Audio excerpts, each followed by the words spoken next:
حضرت امام جعفر صادق رضی اللہ تعالیٰ عنہ پہ گفتگو ہے. یہ استاد ہیں حضرت امام مالک کے اور مدنی ہیں، یعنی مدینہ میں پیدا ہوئے اور مدینہ میں ہی ان کا وصال ہوا. مدینہ میں پڑھاتے رہے، مدینہ میں ہی جنت البقیع کے اندر ہی آپ کا روزہ. آئیے گفتگو کو شروع کرتے ہیں. امام کا نام جو ہے یہ جعفر بن محمد ہے الصادق رضی اللہ تعالیٰ عنہ. سب سے پہلے میننگ پہ گفتگو ہو جائے. جعفر آپ کا نام ہے اور جعفر کا معنی ہوتا ہے نالا، ندی، بہت دودھ دینے والی اونٹنی. تینوں کے اندر ایک چیز آپ کو نظر آئے گی، فیض رسانی، فائدہ دینا. آپ کے والد گرامی کا نام محمد باقر کے نام سے مشہور ہوا ہے. آپ کے نام کے ساتھ الصادق لگتا ہے. یہ صادق کیوں لگتا ہے؟ صادق اسم فاعل کا صیغہ ہے. اس کا معنی ہوتا ہے سچ بولنے والا. تو اماموں کے اندر جب ہم دیکھتے ہیں، ہم بھی سب اماموں کو مانتے ہیں، تھوڑا سا کنسپٹ تھوڑا سا فرق ہے سب اماموں کو. یہ مطلب نہیں کہ ہم ان اماموں کو نہیں مانتے. مولا علی امام ہے، امام حسن، امام حسین، امام زین العابدین، امام باقر، امام جعفر صادق. لیکن جب آپ ائمہ کے نام لیتے ہیں، امام علی صادق نہیں کہتے، امام حسین صادق نہیں کہتے، امام حسن صادق نہیں کہتے، امام زین العابدین صادق نہیں کہتے، امام باقر صادق نہیں کہتے. لیکن جب امام جعفر بولتے ہیں تو صادق کہتے ہیں. سب صادق کہتے ہیں. کیا وجہ ہے؟ باقی ائمہ صادق نہیں ہیں، سچ نہیں بولتے تھے؟ بولتے تھے. کیا جھوٹا آدمی کبھی ولی کامل ہو سکتا ہے؟ نہیں. تو ائمہ میں صادق لگا امام جعفر صادق کے ساتھ. اور صحابہ کے اندر جب ہم دیکھتے ہیں تو صدیق، اس کا معنی بھی سچ بولنے والا ہوتا ہے، تصدیق کرنے والا، سچ بولنے والا. ان کے ساتھ صدیق لگتا ہے. تو کیا باقی تصدیق کرنے والے یا سچ بولنے والے نہیں تھے؟ معلوم یہ ہوا کہ صحابہ میں جو صدیق اور ائمہ میں جو صادق کوئی مطابقت ہے، کوئی تھوڑی سی کچھ چیز ہے بیچ میں کامن. تو آئیے میں اگر جواب دوں گا تو ہو سکتا ہے کہ کوئی اعتراض کر دے. امام سے خود ہی پوچھتے ہیں، امام جعفر صادق رضی اللہ تعالیٰ عنہ سے پوچھتے ہیں کہ آپ صادق آپ کے نام کے ساتھ کیوں لگتا ہے؟ کتاب کا نام جلاء العیون، پیج اس کا 248. کشف الغمہ کتاب کا نام ہے، پیج اس کا 215 ہے. کتاب کا نام ہے احتجاج طبرسی، پیج اس کا 205 ہے. اور صافی شرح اصول کافی اہل تشیع کی بڑی معتبر کتاب ہے، جیسے اہل سنہ کے اندر بخاری شریف ہوتی ہے. صفحہ اس کا 214. اس کے اوپر اس سوال کا جواب مل جائے گا. اور ایک عرض کرنا چاہوں گا، یہ سوال ہوتا ہے لیکن ہماری عوام کے اندر سوال کیا ہے، سوال کیا، سوال سوال ہوتا ہے. یہ لفظ سین کے اوپر پیش ہے، آگے سوال حمزہ. لیکن میں غلطی نہیں کہنا بتا رہا ہوں، عوام میں تو ظاہر ہے میں بھی سوال بول جاتا ہوں. تو سوال جو ہے اس کا جواب اس کے اوپر مل جائے گا کہ امام جعفر رضی اللہ تعالیٰ عنہ کے ساتھ صادق کیوں لگتا ہے. تو آپ نے خود ہی جواب دیا، فرماتے ہیں والدانی صدیق و مراتین، میرے ساتھ صادق اس لیے لگتا ہے کہ میں دو طرح سے حضرت ابوبکر صدیق رضی اللہ تعالیٰ عنہ کی اولاد میں شامل ہوں. اللہ اکبر جل شان. کتابیں میں نے آپ کو بتا دی، احتجاج طبرسی، کشف الغمہ آپ کو میں نے بتایا، اور جلاء العیون میں نے آپ کو بتائی، صافی شرح اصول کافی، شرح اصول کافی میں نے آپ کو بتا دی. ان کتب کے اندر اہل تشیع کی کتابیں. آپ فرماتے ہیں کہ میں ابوبکر صدیق رضی اللہ تعالیٰ عنہ کی اولاد میں شامل ہوں. تو اب کس طرح امام جعفر جو ہیں ان کی اولاد میں دو طرح سے شامل ہیں؟ ان کی والدہ کا نام ام فروا ہے. تو اکثر جب آپ چھوٹی کتابیں پڑھیں گے، یہ جو وائزوں کی کتابیں ہیں یا عام کتاب، اس کے اندر وہ جو واؤ ہے نا، وہ کچھ ایسی لکھی ہے کہ دال لگتی ہے. میں بھی ایک دفعہ شروع میں جب میں نے پڑھا تو میں بھی اس کو فردہ ہی پڑھ گیا، تو وہ واؤ کلیئر کر کے نہیں لکھی ہوئی. تو یہ یاد رکھیے گا، آپ کی والدہ محترمہ کا نام ام فروا ہے، واہ ہے ام فروا. تو ام فروا جو ہیں یہ بیٹی ہیں حضرت آسما جو ہیں وہ بیٹی ہیں عبد الرحمن کی. عبد الرحمن جو ہیں وہ بیٹے ہیں حضرت ابوبکر صدیق رضی اللہ تعالیٰ عنہ. ام فروا کے ابا کا نام قاسم بیٹے محمد کے، محمد بیٹے حضرت ابوبکر صدیق رضی اللہ تعالیٰ عنہ کی. تو گویا کہ حضرت قاسم اور حضرت آسما کزنز آپس میں، دونوں کی شادی ہوئی اور دونوں کے جو باپ ہیں وہ آپس میں بھائی ہیں، عبد الرحمن اور محمد دونوں بھائی ہیں. اس طریقے سے حضرت ام فروا حضرت ابوبکر صدیق رضی اللہ تعالیٰ عنہ کی پڑپوتی ہی ہے. اب آپ سمجھ گئے کہ دو طرح سے کیسے داخل ہیں. تو اب یہ بھی سمجھ میں آ گیا ہوگا کہ آپ کے ساتھ صادق ہوئے. ولادت جو ہے حضرت امام جعفر صادق، یہ بھی ذرا ذہن نشین کرنا ہے سب نے، امام جعفر صادق رضی اللہ تعالیٰ عنہ کی جو ولادت ہے وہ 17 ربیع الاول 83 ہجری میں ہے، اور آپ کا وصال 15 شوال یا 25 شوال، یہ شوال واو کے اوپر شب پڑھنا ہے، زور دینا ہے، 15 شوال یا 25 شوال کو جو ہے وہ آپ کا وصال ہوا ہے 148 ہجری کے اندر۔ تو ٹوٹل گویا کہ زندگی آپ نے 65 بہاریں جو ہیں وہ زمین کے اوپر گزاری، 65 سال آپ نے زندگی گزاری زمین کے اوپر۔ تو یہاں دو چیزیں نوٹ کیجئے، ولادت ربیع الاول میں، وصال شوال میں، تو گویا کہ دونوں چیزیں ہوتی ہیں، ولی کامل کی یا پیدائش ہوتی ہے یا اس کا وصال ہوتا ہے، تو دونوں میں سے کوئی چیز بھی رجب کے اندر نہیں ہے۔ تو 22 رجب کے اندر مرجب میں جو کنڈے کیے جاتے ہیں، اب نہ ان کی پیدائش ہے نہ ان کا وصال ہے، تو ایک دن ایسے ہی ذہن میں اٹھا کہ یا تو ہم پیدائش پہ کرتے ہیں یا وصال پہ کرتے ہیں، تو یہ امام جعفر صادق کے کنڈے کیا ہیں؟ تو میں نے پھر ایک صاحب یہاں حر شبیری صاحب ہوتے ہیں، وہ تھے نہیں، تو ان کا ایک دوست کینیڈا میں ہوتے ہیں، وہ اہل تشیع کے بڑے عالم ہیں، میں نے ان سے فون کر کے پوچھا کہ یہ کنڈے جو رجب کے اندر آپ امام جعفر صادق کا کوئی تعلق ہے؟ کہنے لگے امام جعفر صادق رضی اللہ تعالیٰ عنہ کا رجب کے ساتھ کوئی تعلق نہیں ہے۔ ویسے آپ نہ کہیں جی رجب میں مولا علی پیدا ہوئے یا نہیں، ویسے ان کا ذاتی پرسنل کیا ہے؟ تو پرسنل نہ پیدائش نہ وہ۔ تو پھر میں نے ان سے پوچھا کہ یہ پھر ختم کنڈے کیا ہوتے ہیں؟ تو انہوں نے یہ کہا کہ ہندوستان کے اندر جب بہت ساری لڑائی تھی تو خیر سگالی کے طور پر جو ہے نا وہ اس کو پیدا کیا گیا تاکہ خیر سگالی ہو، آپس میں ایک دوسرے کے ساتھ بیٹھیں اور کھائیں پیئیں۔ میں نے کہا اچھا، تو آپ یاد رکھیے ختمہ بلا دیں امام جعفر صادق کسی بھی مہینے میں کسی بھی دن ان کی غلامی ہمارے لیے باعث فخر ہے، ان کو فاتحہ کرنا ہمارے لیے بخشش کا سبب ہے۔ تو فاتحہ جب بھی کیجئے، لیکن یہ یاد رکھیے گا کہ رجب کے اندر کوئی خاص ان کے ساتھ نہیں ہے، ویسے ہی کر دیا گیا۔ اب آ جائیے امام جعفر صادق رضی اللہ تعالیٰ عنہ کے ابتدائی حالات۔ امام جعفر صادق رضی اللہ تعالیٰ عنہ پیدا ہوئے حضرت امام باقر رضی اللہ تعالیٰ عنہ کے گھر میں۔ حضرت امام باقر رضی اللہ تعالیٰ عنہ بیٹے ہیں حضرت امام زین العابدین رضی اللہ تعالیٰ عنہ کے۔ تو جس دن حضرت امام جعفر صادق 17 ربیع الاول کو پیدا ہوئے تو امام باقر جو ہیں بہت بڑے اسکالر، بڑے علامہ ہیں اور مدینہ میں پڑھایا کرتے تھے، تو آپ شاید پڑھانے میں مصروف ہوں گے یا کہیں گئے ہوں گے۔ دایا نے سیدھا جا کے خبر دی حضرت زین العابدین کو۔ زین العابدین بیٹے ہیں حضرت امام حسین کے، کربلا کے اندر یہ شریف دادا چلتے ہوئے آئے، تیزی سے چلتے ہوئے آئے، گھر میں جب پہنچے بیٹے کو لیا، دایا جس نے خوشخبری دی تھی دیکھا تو اس وقت جیب میں صرف 5 دینار تھے۔ سید تو سب لٹا دیتے ہیں، تب اتنے ہی ہوں گے، فوراً سے اسے سب نکال کے سب دے دی، کہا یہی ہے اس وقت۔ آپ نے اپنے پوتے کو اپنی گودی میں لیا۔ یقیناً میرا وجدان کہتا ہے کہ ابھی تک تو خیر میں نے کہیں پڑھا نہیں، میرا وجدان یہ کہتا ہے کہ حضرت امام جعفر صادق رضی اللہ تعالیٰ عنہ کے کان میں اذان یقیناً حضرت امام زین العابدین نے دی ہوگی۔ اب یہ پرورش پانے لگے۔ حضرت امام جعفر صادق رضی اللہ تعالیٰ عنہ کی فیملی جو ہے وہ اسی گھر میں رہتی تھی جس گھر میں امام حسین رضی اللہ تعالیٰ عنہ رہتے تھے، یہ مدینہ کے بالکل قریب، مدینہ کے اندر۔ حضرت امام باقر علیہ السلام پڑھایا کرتے تھے مسجد نبوی کے اندر، اور لوگ جو ہیں وہ ان کے لیکچرز کو جو ہے وہ سنا کرتے تھے۔ بہت بڑے بڑے نام ہیں جن لوگوں نے ان کی کلاسز کو اٹینڈ کیا ہے۔ بچے جو ہیں وہ آپ کی زوجہ جو ہیں ام فروا، انہیں یہ معلوم ہوا کہ چیچک کی وبا پھیل گئی، تو آپ مدینہ سے بچے لے کے گاؤں چلی گئی۔ جب گاؤں میں پہنچی تو وہاں خود ان کو چیچک ہو گیا، وہاں سے پھر اپنے بچوں کو آگے بھیج دیا حضرت امام جعفر صادق۔ حضرت امام باقر رضی اللہ تعالیٰ عنہ کو پتا چلا کہ میری بیوی بیمار ہو گئی، تو حضور کے روضہ پہ پہنچے، وہاں جا کر دعا مانگی۔ دعا مانگنے کے بعد آپ اپنی زوجہ کے پاس پہنچے، وہ کہنے لگی آپ چلے جائیے، میں نے بچوں کو بھیج دیا، آپ بھی چلے جائیں، آپ کو کہیں بیماری لگ نہ جائے۔ فرمان لگے نہ یہ بیماری مجھے لگے گی نہ یہ تیرے اندر رہے گی، میں نے دعا کی ہے اللہ تعالیٰ تجھے شفا عطا فرمائے۔ محمد مصطفیٰ صلی اللہ علیہ وآلہ وسلم کہ روزہ اطہر پر جو دعا مانگ کے گئے اس دعا کا اثر ہوا۔ یہ امام باقر کی کرامت ہے، اتنی عمر کے اندر چیچک جب لگ جاتا ہے تو پھر جاتا نہیں ہے۔ ام فروا ٹھیک ہونے لگ گئی، جب یہ مکمل ٹھیک ہو گئی تو واپس پھر بچے لے کے مدینہ میں آ گئے۔ حضرت امام جعفر صادق گھرانہ ہی ایسا عظیم ہے کہ ایک ایک لمحے جو ہے وہ تعلیم مل رہی ہے، ماں سے، باپ سے، دادا سے، ایک ایک لمحے کے لیے۔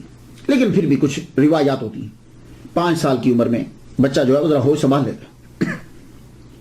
سب سے پہلے استاد امام جعفر صادق کہ وہ حضرت زین العابدین ہیں، آپ کے دادا ہیں۔ 15 سال جو ہیں آپ ان کی زندگی میں جیے ہیں۔ جب 15 سال کے حضرت امام جعفر صادق ہوئے تو زین العابدین دنیا سے رخصت ہو گئے۔ تو 15 میں سے اگر 5 سال بچپن کے نکال دیجئے تو باقی 10 سال تو اپنے دادا سے پڑھا۔ تو حضرت زین العابدین سے روحانیت بھی لی۔ زین العابدین ان کا نام بتاتا ہے کہ عبادت کرنے والوں کے لیے زینت ہے، اور اس کے علاوہ تعلیم بھی لی۔ بچے کی جو آغاز ہوتا ہے نا، اس میں علم کی کم اور ادب کی زیادہ ضرورت ہوتی ہے، یہ پھر یاد رکھیے۔ اسی لیے جب آپ پڑھا رہے ہوں بچے کو، کہیں بھیج رہے ہوں، تو بچے کی ادب پر، ادب سمجھتے ہیں ہم؟ صرف ادب اسی کو سمجھتے ہیں، السلام علیکم نہیں۔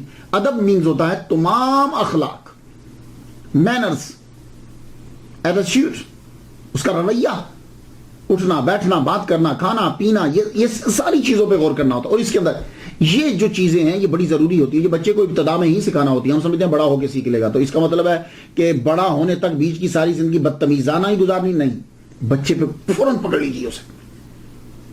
اب آپ اپنے دادا سے کیا سیکھ رہے ہیں؟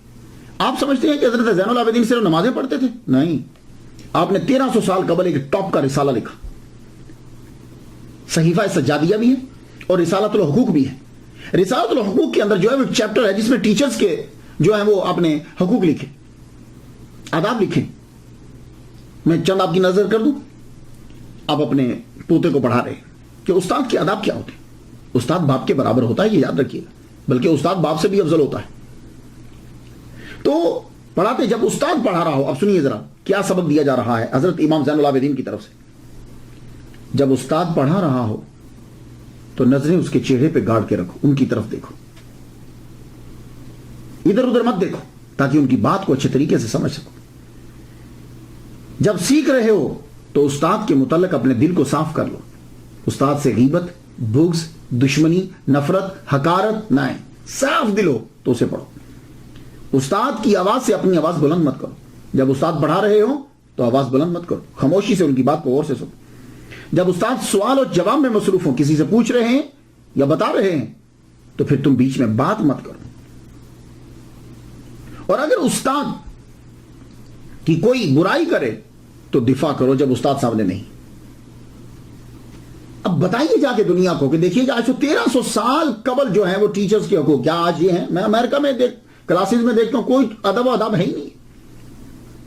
اور ان اسکولوں کا اثر یہ ہوتا ہے کہ بچے مدرسے میں آ کر، مسجد میں آ کر بھی ادب نہیں کرتے، بلکہ امریکہ کے مولویوں کو بچوں کا ادب کرنا پڑتا ہے۔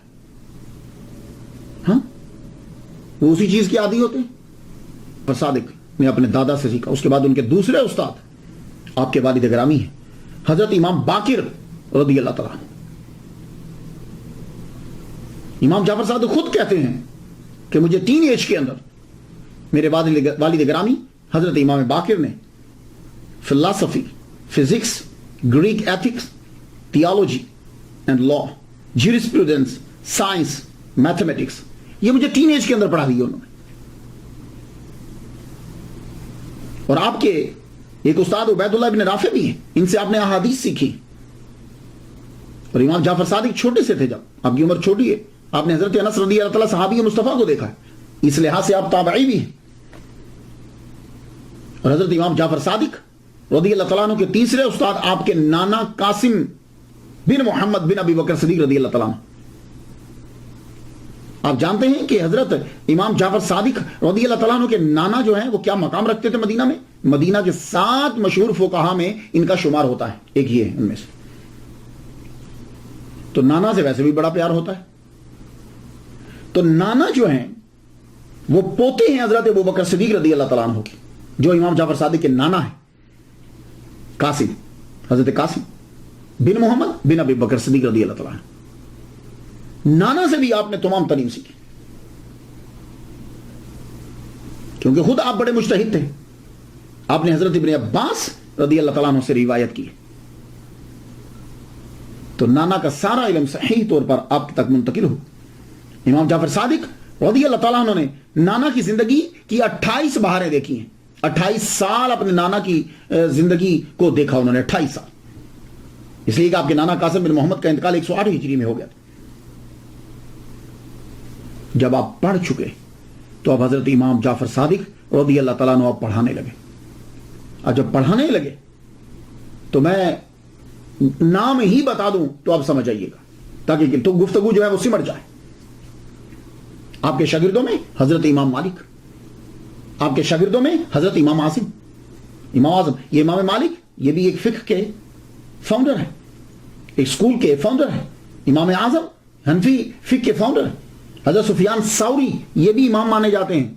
بعد میں ان کی چیزیں چونکہ ملی نہیں, کتابیں جو مدون تھی, ورنہ یہ بھی 5ویں امام تسلیم کیے گئے. حضرت سفیان ثوری آپ کے شاگرد, ہشام بن الحکم آپ کے شاگرد, عمر بن عبدالعزیز بارہا آپ کے لیکچرز اٹینڈ کیے انہوں نے. تو اس سے اندازہ لگا لیجئے کہ یہ کتنے پائے کہ حضرت امام جعفر صادق رضی اللہ تعالیٰ عنہ استاد ہے. حضرت امام مالک آپ کے جو شاگرد ہیں یہ بتاتے ہیں کہ میں جب بھی ملنے کے لیے جاتا تو میرے استاد محترم حضرت امام جعفر صادق رضی اللہ تعالیٰ عنہ آپ نے اپنے 24 گھنٹے کو ڈیوائیڈ کیا ہوا تھا, تقسیم کیا تھا. پڑھاتے تھے, تدریس, جب ٹائم بچتا روزے میں تو خیر رہتے ہی تھے, دن میں نماز میں ہوتے, قرآن کی تلاوت میں رہتے, اور جب کبھی کوئی آ جاتا تو چہرے پہ مسکراہٹ ہوتی. اور اگر کوئی دین کا عالم آ جاتا کہ جس نے دین سیکھا ہے تو آپ اپنی جگہ سے اٹھ جاتے اور اسے جگہ دیتے. یہ قدر ہونا ضروری ہے معاشرے کے اندر. حضرت سفیان ثوری رحمۃ اللہ علیہ اپنے استاد کے بارے میں کہتے ہیں, یہ بھی ان کے شاگرد ہیں. میں خود باتیں بیان نہیں کر رہا, ان سے جو ان کے شاگردوں سے ہیں, تاکہ بات کے اندر اور مضبوطی آ جائے. حضرت سفیان ثوری رحمۃ اللہ علیہ بہت زبردست بزرگ ہیں, زاہد بھی ہیں اور فقہ کے ماہر بھی. آپ ابن استان کے بارے میں کہتے ہیں کہ ایک دن مجھے کہنے لگے, اے سفیان, اللہ تم کو کوئی نعمت دے اور تو چاہے کہ ہمیشہ یہ نعمت تیرے پاس رہے تو پھر تو ہمیشہ شکر ادا کر, کیونکہ اللہ تعالیٰ نے قرآن مجید میں یہ کہا ہے, سورہ ابراہیم آیت نمبر 7 ہے, لَئِن شَكَرْتُمْ لَأَزِيدَنَّكُمْ, اگر تم شکر کرو گے تو ہم ضرور بر ضرور بڑھا دیں گے. یہ لام تقید اور بنون سکیلا, لا ازیدنکم, یہ لام تقید اور نون سکیلا, اس کا معنی ضرور بر ضرور, آسان لفظوں میں. اور فرمایا جب اللہ رزق دے تو استغفار بڑھا دو.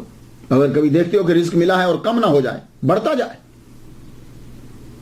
تو رزق اور اولاد کے لیے فرماتے ہیں استغفار بڑھا دو, کیونکہ اللہ تعالیٰ نے قرآن مجید میں فرمایا فَقُلْتُ اسْتَغْفِرُوا رَبَّكُمْ إِنَّهُ كَانَ غَفَّارًا يُرْسِلِ السَّمَاءَ عَلَيْكُمْ مِدْرَارًا وَيُمْدِدْكُمْ بِأَمْوَالٍ وَبَنِينَ. سورہ نوح, سورہ نوح کے اندر یہ نوح علیہ السلام نے کہا تھا, رب اپنے رب کا استغفار کرو اپنے رب سے, وہ غفار ہے, آسمان سے موسلادھار پانی برسائے گا, بارش کرے گا, اور کیا کرے گا, اموال اور بنین, مال اور بیٹے بڑھا دے گا, مدد کرے گا تمہاری ان کے ذریعے سے. تو فرمایا استغفار کرو جب محنت, جب رزق کو بڑھانا ہو. اور یا سفیان, اگر بادشاہ یا کوئی دوسرا تیرے ساتھ ظلم کرے اور تو اس کے ظلم سے بچنا چاہتا ہے تو پھر لا حول ولا قوت الا باللہ العلی العظیم, العلی العظیم, اس کا وظیفہ جو ہے وہ بڑھا دے. یہ خوشی کی چابی ہے اور جنت کے خزانوں میں سے ایک خزانہ ہے. تو آپ لوگ بھی سب یاد رکھیے, یہ 3 چیزیں جو ہیں لازمی کر لیجئے دن کے وظیفے کے اندر, جتنے لوگ مجھے سن رہے ہیں. آپ پھر دیکھیے کتنی تبدیلی آتی ہے آپ کی لائف کے اندر. ایک اس کا طریقہ بتاتا ہوں, پورے 24 گھنٹے کے اندر کوئی ایک نماز, جس کے بعد نفل پڑھے جا سکتے ہیں, اس کے بعد 2 نفل شکرانے کے رکھ دیجیے کہ یہ مالک تیری ساری نعمتیں میں نہ گن سکتا ہوں نہ میں سمجھ سکتا ہوں, سب کا شکر ادا کرتا ہوں, قبول کر. 2 نفل شکرانے کے, لئن شکرتم لازیدنکم. اس کے بعد استغفار, اس کی ایک تسبیح جو ہے وہ صبح یا شام آپ پکڑ لیجیے, سبحان اللہ و بحمدہ, سبحان اللہ العظیم, استغفر اللہ, بہت اچھی. تیسرا جو ہے لا حول ولا قوت, اس کے لیے میں کہ سبحان اللہ والحمدللہ, تیسرا کلمہ پورا 100 مرتبہ جو ہے 101 مرتبہ پڑھ دیجیے, تینوں چیزیں اندر آ جائیں. دیکھیے پھر لائف میں تبدیلی کیسے آتی. آپ کے ایک شاگرد امام اعظم ابو حنیفہ, جن کے ہم مقلد ہیں, تقلید کرتے ہیں جن کی فقہ کے اندر, امام اعظم نے یہ فرمایا ہے لولا السنتان لہلک النعمان, اگر 2 سال نہ ہوتے جو میں نے حضرت امام جعفر صادق کے ساتھ گزارے ہیں تو نعمان جو ہے وہ ہلاک ہو جاتا. اب کچھ لوگوں نے, میں کتابیں جب پڑھتا ہوں بیان کروں تو ٹائم لمبا ہو جاتا ہے, خود آپ سٹڈی کر لیجئے گا, انتہائی گھٹیا قسم کے سوالات جو ہیں وہ ان کی طرف منسوب کیے, کچھ ان کی طرف منسوب کر دیے. اور وہ سوال تو یار بچہ دے سکتا, اللہ کے بندو.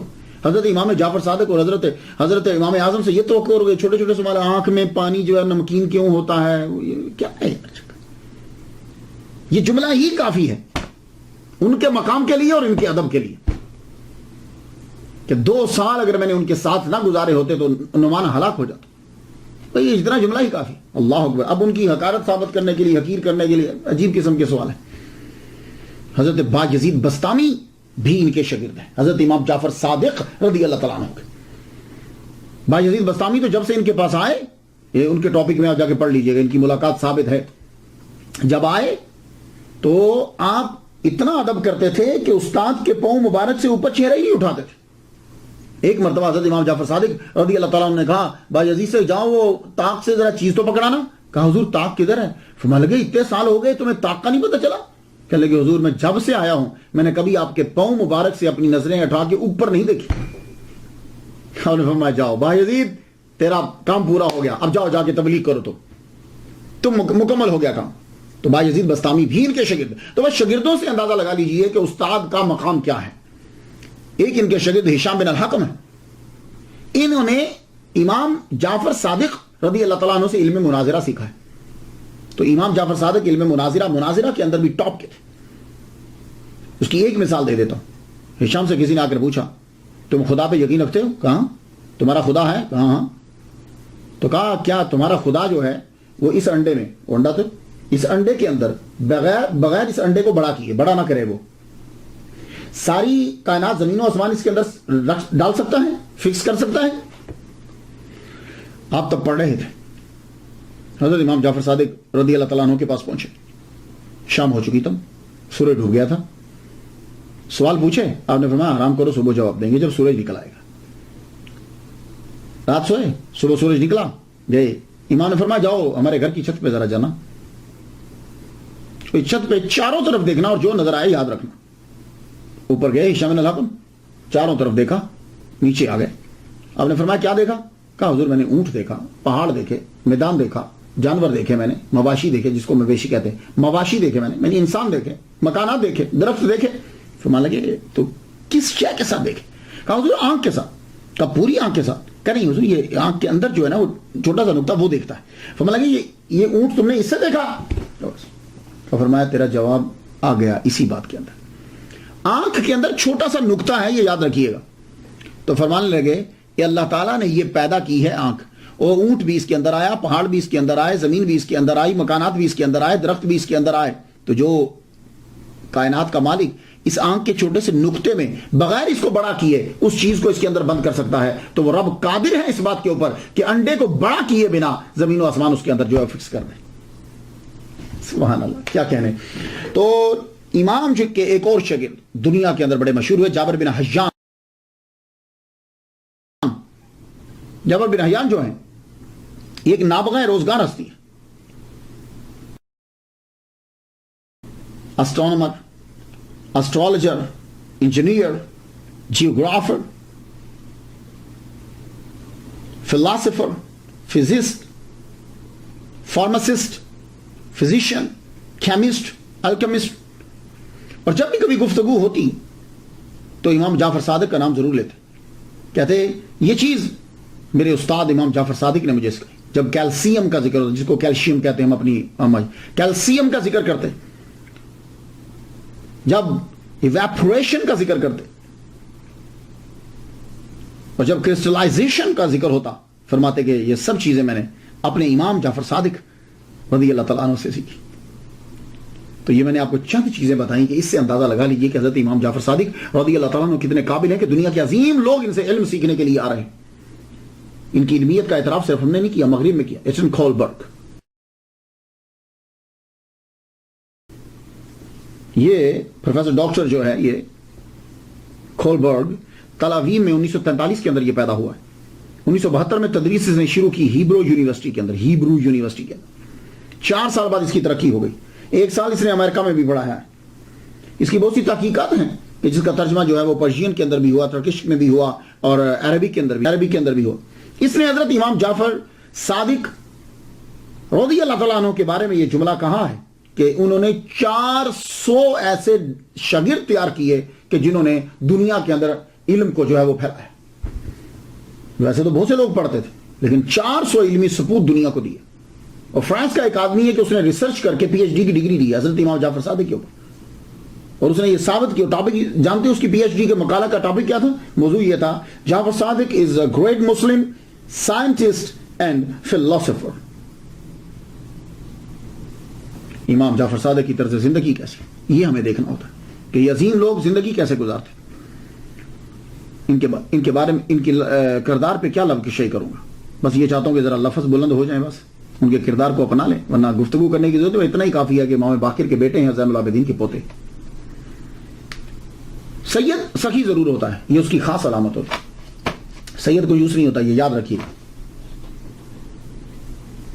حضرت امام جعفر صادق رضی اللہ تعالیٰ عنہ مسجد نبوی کے اندر عبادت کر رہے ہیں. ایک آدمی جو ہے وہ سویا ہوا تھا، مسافر تھا، کہیں سے آیا ہوگا. تو آپ کو معلوم ہے کہ جب کوئی آدمی سفر پہ جاتا ہے نا تو وہ اپنی قیمتی چیز سب سے نیچے رکھتا ہے، اوپر نہیں رکھتا، سب سے نیچے، سامان میں سب سے نیچے رکھتا ہے. اس کی 1000 دینار کی تھیلی تھی. مسجد نبوی میں جب لیٹا تو اس نے وہ سب سے نیچے رکھ دی. اب رات کو کہیں اٹھا، پتہ نہیں کیا خیال آیا، اسے تلاش کرنے لگا تو نہیں ملی. آدمی سوتے ہوئے اپنی قیمتی چیز کو دیکھتا رہتا، نہیں ملی. بس اس نے ایک دم سے سوچا، چلو جی گم ہو گئی. نظر پڑی تو ایک بندہ بھی بیٹھا ہل رہا تھا، عبادت کر رہا تھا، اسی نے چرائی. کہنے لگا او، اب وہ جانتا تو ہے نہیں. کہنے لگا آپ نے میری تھیلی چرائی ہے؟ تو مان لگے تھیلی میں تھا کیا؟ کہنے لگا 1000 دینار. اور فرمایا اچھا. ہاتھ اس کا پکڑا اور باہر لے گئے.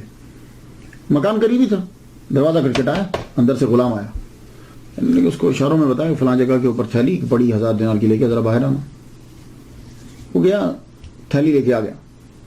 آپ نے ہاتھ میں پکڑی، اندر لے کے. فرمانے لگے یہ لے، یہ تھیلی پکڑ. اس نے وہ تھیلی لی، پھر اپنی جگہ پہ چلا گیا. صبح ہوئی، امام تو اٹھ کے چلے گئے. اس نے جب اپنا سامان سارا اٹھایا تو دیکھا وہ تھیلی نیچے مل گئی. انتہائی نادم ہوا وہ، لیکن اسے کچھ تھوڑا سا آئیڈیا تھا کہ جو باہر لے کر گئے تھے وہ مکان تھا. وہ مکان مل گیا. دروازہ کر پوچھتا ہے یہ کون ہے؟ کہا یہ گھر، یہ جہاں امام جعفر صادق رہتے ہیں. ان سے ملاقات کا جب خواہاں ہوا، چاہا کہ ملاقات کروں، ملا تو معافی مانگتے ہوئے کہنے لگا حضور مجھ سے غلطی ہو گئی، میری تھیلی مل گئی، آپ یہ اپنی تھیلی 1000 دینار واپس لے لیجئے. امام جعفر صادق کا معلوم ہے جملہ کیا تھا اس وقت؟ فرمانے لگے ہم دے کر واپس نہیں لیتے. جاؤ، تیری تھیلی اگر مل گئی ہے تو یہ 1000 دینار اور 1000 دینار، دینار سونے کا ہوتا ہے، 1000 دینار، جاؤ لے جاؤ. آپ کی آمدن کا ذریعہ کیا تھا؟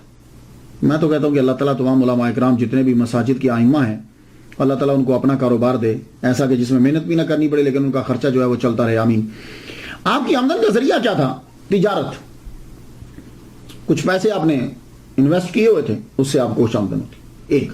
دوسرا، باغات، یعنی کھیتی باڑی کر لیتے تھے، اب جو مدینہ شریف میں اگتا تھا. اور بعض اوقات تو خود جو ہے وہ چلے جاتے، خود زمین کھودتے، خود ان کے ساتھ کام کرتے. کہا حضور آپ کیوں کرتے ہیں؟ فرمانے لگے نہیں، پسینہ آتا ہے، محنت ہوتی ہے، احساس ہوتا ہے کہ دوسرے جو لوگ کام کرتے ہیں وہ کیسے کرتے ہیں. امام جعفر صادق رضی اللہ تعالیٰ عنہ کی چین جو ہے، سند جو ہے، سب سے پاورفل سند ہے. اور اس سند کو کبھی کبھی پڑھ لیا کرے. میں نے جب بھی پڑھا ہے رب نے مجھ پہ بڑا کرم کیا. وہ چین، پاورفل چین سمجھتے ہیں جب حدیث بیان کی جاتی. حضرت امام جعفر صادق بیان کرتے ہیں اپنے ابا امام باقر علیہ السلام سے.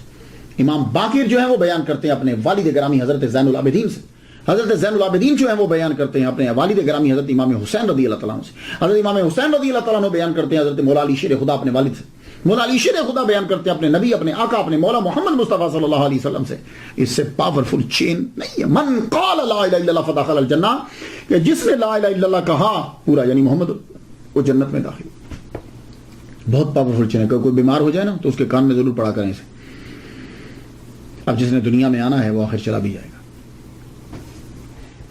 آپ دنیا سے تشریف لے گئے 15 شوال، اور بعض نے کہا کہ 25 شوال کو 148 ہجری کو آپ کا وصال ہوا.